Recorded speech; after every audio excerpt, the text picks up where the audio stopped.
somewhere in your budget right now, there is $50 you would never miss. It does not touch your rent or your bills. You spend it every week on small things you have already forgotten by Friday. Most people let that money drift for 40 years and never think twice about it. But handled one very specific way, that same $50 grows into something that can carry you for life. It sounds far too small to matter. That is exactly why it works, and exactly why so few people ever do it. Let me explain. So let me tell you what the $50 rule really is, because it is simpler than almost anyone expects, and that simplicity is the whole trick. The rule is this: once a week, every week, you move $50 out of your checking account and into an investment that owns a tiny slice of the entire American stock market. You set it to happen automatically, on the same day, whether the market is up or down, whether you feel rich that week or completely broke. Then you leave it alone and let time do the part that you cannot. That is the entire rule. $50 once a week, automatic, invested, and never touched. Notice what makes it work. The magic has nothing to do with the amount and nothing to do with some clever stock pick you have to get right. It lives in the machine underneath, the quiet force that turns a forgettable weekly habit into real money while you go about the rest of your life. Here is why the number is 50 and not 500. $50 a week comes out to about $7 a day. That is a single lunch you did not really need. It is 2 coffees or 1 takeout order you would have forgotten by the weekend anyway. Over a month, it adds up to a little more than $200, and across a full year, it lands right around $2,600. $2,600 a year sounds like something real. $7 a day feels like nothing at all. And that gap between how small it feels and how much it adds up to is the entire psychology of this rule. When a number is small enough, your brain stops guarding it. You will fight hard to hold on to $1,000 in one big move. Then let far more than that leak out of your life $7 at a time without ever noticing. The $50 rule takes that same leak and simply points it in the other direction. It uses your own blind spot to build wealth instead of draining it. Now for the machine underneath, the part that does the heavy lifting. It is called compounding, and most people nod along at the word without ever feeling what it does. Compounding just means your money starts making money, and then that new money starts making money too. The interest earns interest. The growth grows on itself. In the early years, it is painfully boring. You put in your 50 a week and you watch it crawl. But somewhere down the line, the returns you earn each year become larger than the money you are adding, and the whole thing tips over into something else entirely. Your balance stops climbing in a straight line and starts curving upward, faster and faster. There is an old shortcut called the Rule of 72 that shows you how fast this happens. You take the number 72 and divide it by your yearly return. At the roughly 10% the American stock market has averaged over its whole history, your money doubles about every 7 years. Then it doubles again and again. The last double is the one that changes your life, and you only ever reach it by surviving all the small, dull ones that came before. Let me walk you through what that curve actually feels like year by year so it stops being an abstract idea. In your first 12 months, you will have set aside $2,600, and the growth on top of it is small enough to shrug at. By year 5, you have contributed $13,000 of your own, and the account has begun throwing off a few thousand extra on its own, quietly, in the background. Around year 10 is where people start to feel it. Your contributions and the market's gains are running neck and neck, and the balance finally has some real weight to it. Then the strange part begins. Somewhere past year 15 or 20, the money the account earns in a single year starts to outrun everything you put in that whole year. You are still adding your same 50 a week, but the account is now doing far more of the work than you are. By the time you reach the finish line, your own contributions look almost quaint sitting next to the mountain they built. That is the entire game, and almost nobody sticks around long enough to watch it play out. So what does $50 a week really turn into?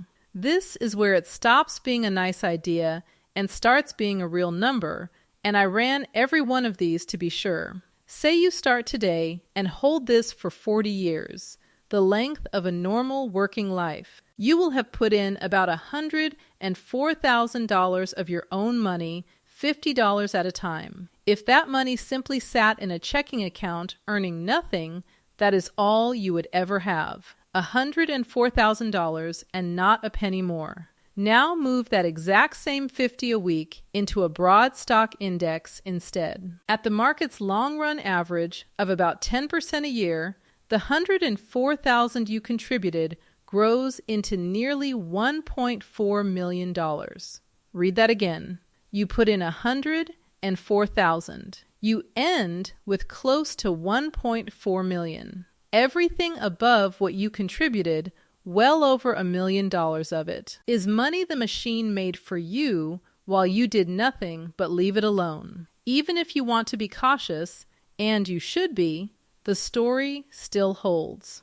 At a gentler 7%, closer to what many planners use after inflation, that same 50 a week becomes about $570,000 across 40 years. Cut the time down to 30 years, and you still land near $500,000 at the historical average, having contributed only $78,000 of your own dollars. Notice the pattern. The money you add is the small part. The money that time adds is the fortune. Now you might be sitting there wondering whether any of this is safe to count on. It is a fair thing to ask why the market would keep climbing over the long haul, decade after decade. When you buy a broad index fund, you are betting on the entire American economy to keep doing what it has done for more than 100 years, which is grow. You are not tied to the fortunes of any single company.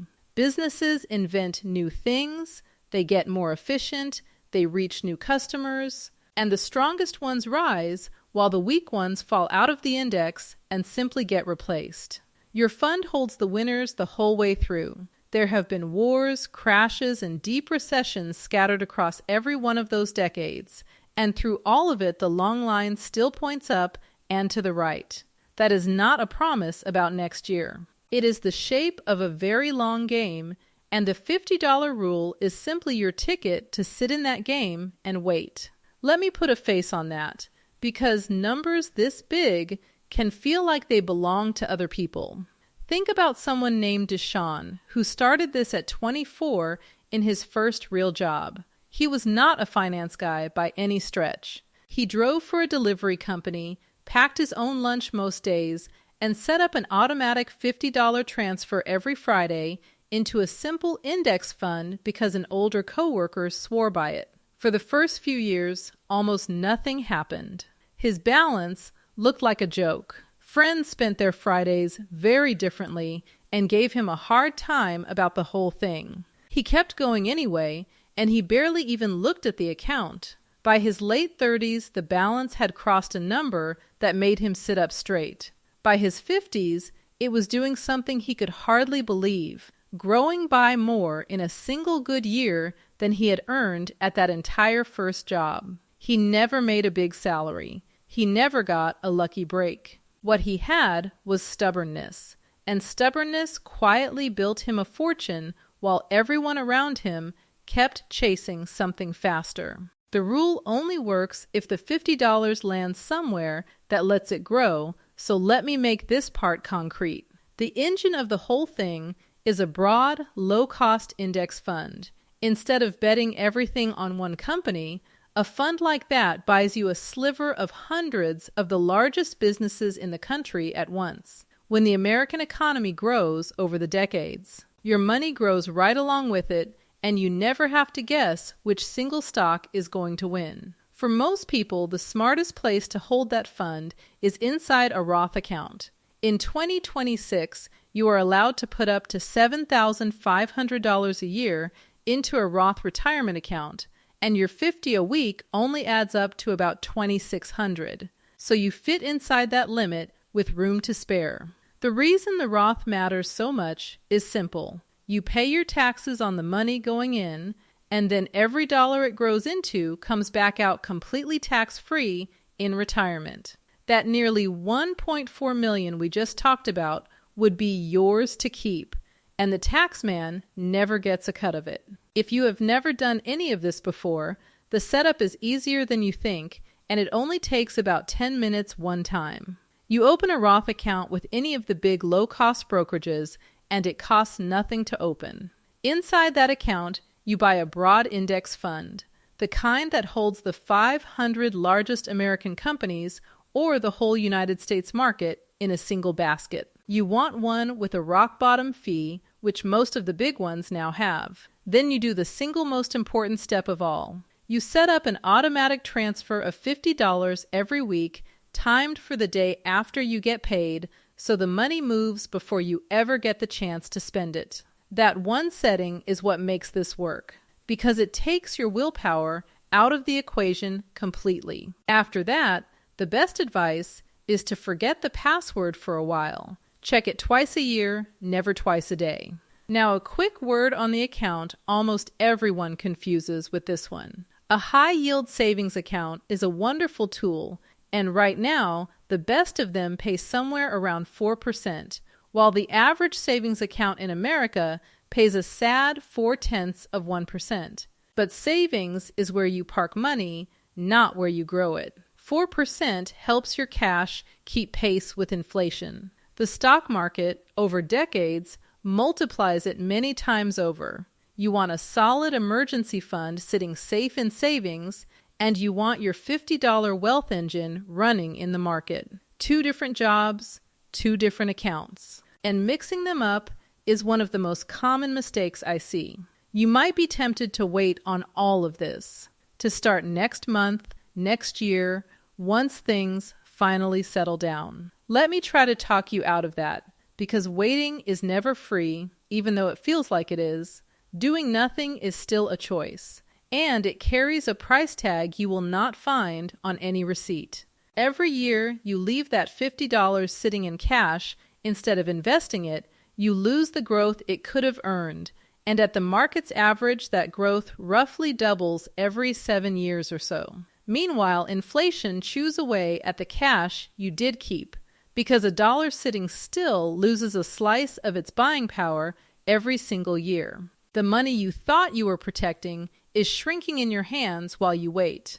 And here is the cruel twist. The most valuable dollars in this entire plan are the ones you invest at the very beginning, the ones you will be most tempted to skip because they are the dollars with the longest runway to grow. If any of this is already changing how you see that $50, do me a quick favor and subscribe and stick around. I break down the quiet money moves that build real wealth for regular people, one video at a time.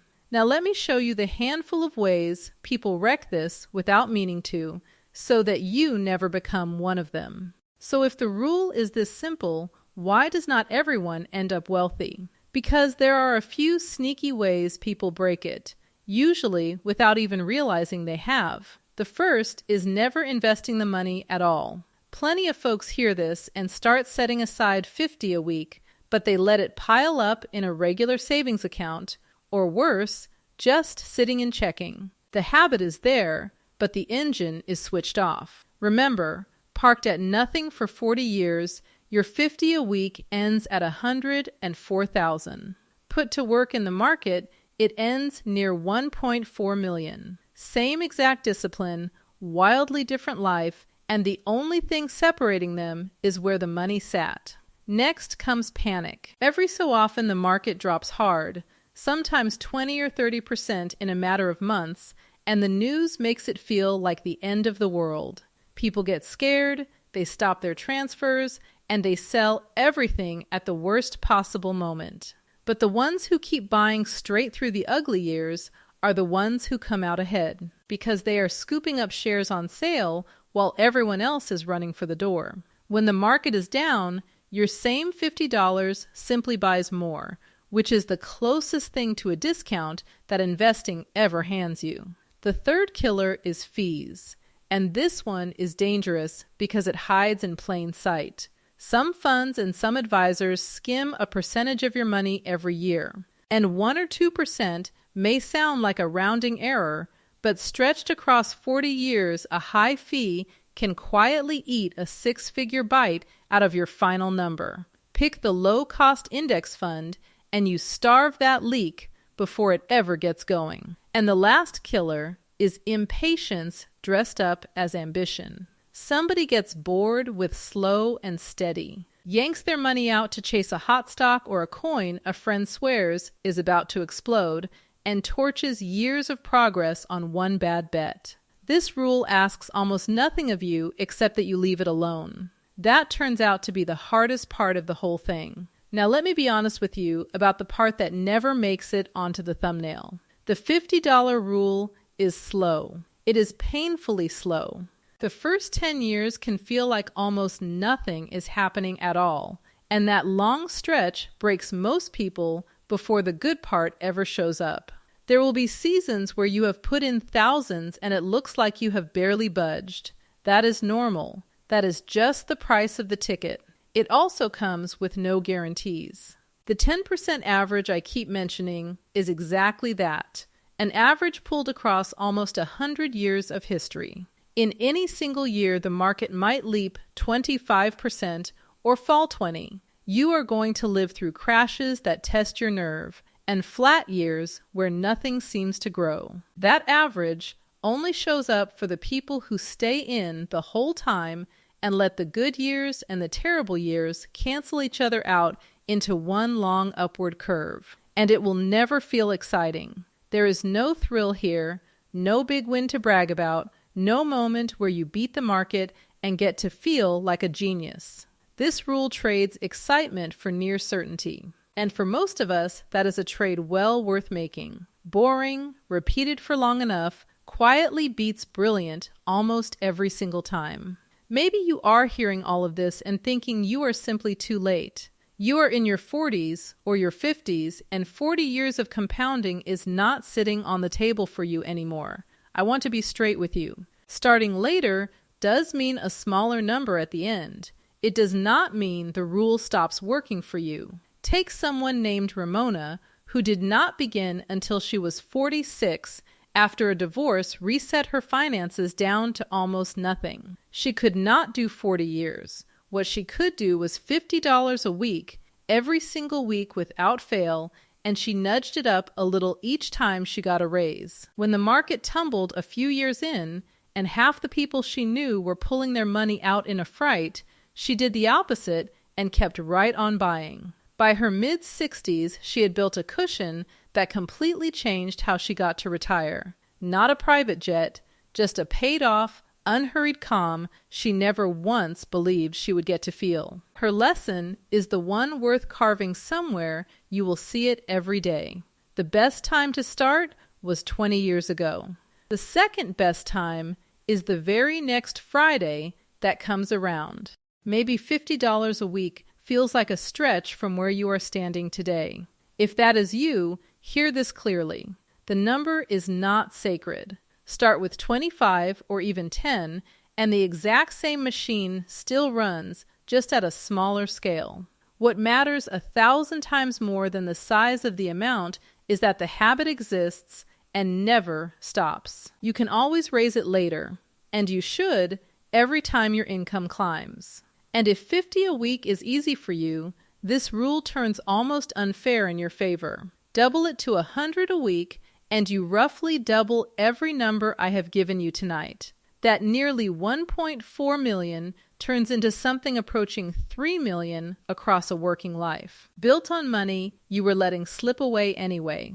The rule bends to fit whatever you can honestly manage. The only version that fails is the one you never start. Whatever number you land on, make it automatic and make it invisible. Because a habit you have to talk yourself into every single week is a habit you will eventually talk yourself out of. Here is what I think this rule is really about.